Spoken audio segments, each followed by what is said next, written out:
Hola, ¿qué tal? ¿Cómo están? Bienvenidos a un nuevo video. El día de hoy vamos a ver el tema de tipos de fracciones. Tenemos fracciones decimales y no decimales. En las fracciones no decimales podemos encontrar las propias, impropias, mixtas y de igual unidad. Algunas de estas también pueden ser fracciones decimales. Vamos a recordar cómo está compuesta una fracción. Una fracción está compuesta por un numerador y un denominador. Vamos a empezar explicando las fracciones decimales. Las fracciones decimales son aquellas que tienen un denominador de 10, 100 o 1000. Por ejemplo, 3 décimos, 1 centésimo, 12 milésimos. Si quieres aprender cómo pronunciar las fracciones, tengo un video disponible en mi canal por si quieren ir a verlo.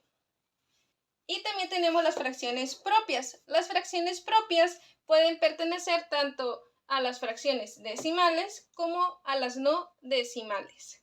Es cuando el numerador es menor que el denominador. Por ejemplo, 4 novenos, 5 décimos, 25 cuartos.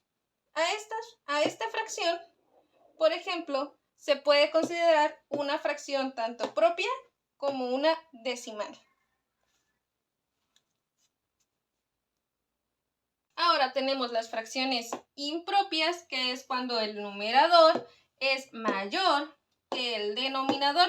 Por ejemplo, 10 tercios, 12 décimos, 8 medios. Esta se podría considerar también una fracción decimal. ¿Por qué?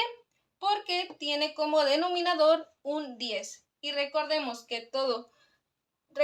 toda fracción que tiene un denominador, ya sea 10, 100, 1000 o 10.000, es considerada una fracción decimal. Entonces, esta es una fracción tanto impropia como una fracción decimal.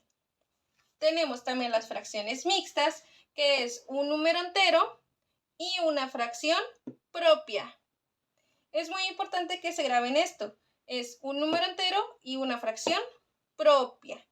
Por ejemplo, 3 enteros, 2 quintos, 15 enteros, 1 medio, 8 enteros, 7 novenos. Y por último tenemos las fracciones igual a la unidad, que es cuando su numerador y denominador son iguales. Por ejemplo, 3 tercios, 4 cuartos, 12 doceavos. ¿Por qué se dice que es igual a la unidad? Porque cuando tenemos el mismo numerador y denominador, siempre va a equivaler a un entero y por eso se dice que es igual a la unidad. Ahora vamos a realizar algunos ejercicios. Vamos a realizar estos ejercicios. Vamos a colocar una D cuando sea una fracción decimal, una P cuando sea una fracción propia, una I cuando sea una fracción impropia, una M cuando sea una fracción mixta y una I junto con una U cuando sea una fracción igual a la unidad. Aquí tenemos 3 octavos. ¿Será una fracción decimal? No. ¿Una fracción propia? Sí, es una fracción propia. ¿Por qué? Porque el numerador es menor que el denominador. Entonces, esta sería una fracción propia y le ponemos la P. Ahora, aquí tenemos 24 décimos. ¿Esto sería una fracción decimal? Sí, es una fracción decimal. ¿Por qué? Porque tenemos en el denominador un 10. Y recordemos que las fracciones decimales tienen en el denominador un 10, 100, 1000 o 10.000. Entonces, esta es una fracción decimal. Pero también puede ser una fracción impropia. ¿Por qué puede ser una fracción impropia también? Porque recordemos que las fracciones impropias tienen el numerador mayor que el denominador.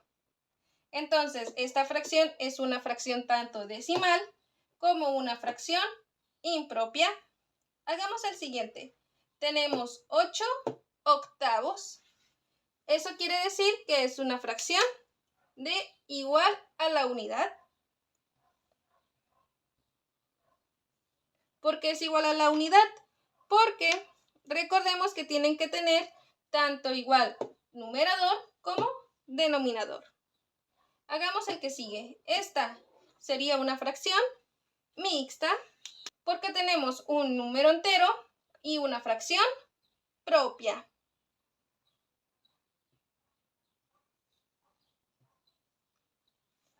Esta también sería una fracción mixta porque tenemos tanto un número entero como una fracción propia. Tenemos 10 séptimos. ¿Qué sería? ¿Una fracción decimal? No. ¿Una fracción propia? Tampoco. ¿Una fracción impropia? Sí, sería una fracción impropia. ¿Por qué? Porque el numerador es mayor que el denominador. Entonces, es una fracción impropia. Hagamos el siguiente. Tenemos 12 centésimos. Eso quiere decir que es una fracción decimal. ¿Por qué una fracción decimal? Porque tiene un 100 como denominador. Pero también puede ser una fracción propia. ¿Por qué una fracción propia? Porque el numerador es menor que el denominador. Por último, hagamos este. Tenemos 7 décimos. Y al decir que tenemos un 10 en la parte del denominador, sabemos que es una fracción decimal. Pero también puede ser una fracción propia. ¿Por qué? Porque el numerador es menor que el denominador. Y de esta manera terminamos con los ejercicios. Espero les haya gustado el video de hoy. Nos vemos en un próximo. ¡Chao!